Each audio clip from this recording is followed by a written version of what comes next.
Olá amigos, nosso canal é MR Concerto em Eletrônica. Estamos hoje para gravar um vídeo em cima do conserto desse receptor de satélite. Ok, pessoal? Esse é um receptor profissional, receptor da Ericsson. Ok? Ele repete o sinal do SBT. Ele está com problema, foi por questão de relâmpago. Ele deu problema aqui na saída. A gente mediu aqui na tensão, não tem tensão de 18 volts que alimenta o LNB, né? Que vai a alimentação lá para a parabólica. Tá faltando essa tensão, ok? Vocês vão ficar com a gente até o final desse vídeo.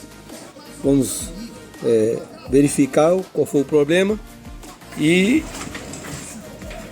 você que ficar até o final, você vai ver o acompanhamento no conserto desse equipamento, ok?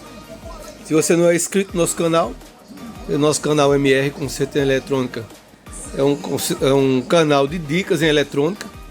Tem dicas em vários tipos de equipamentos: televisor, filmadora, equipamentos broadcast.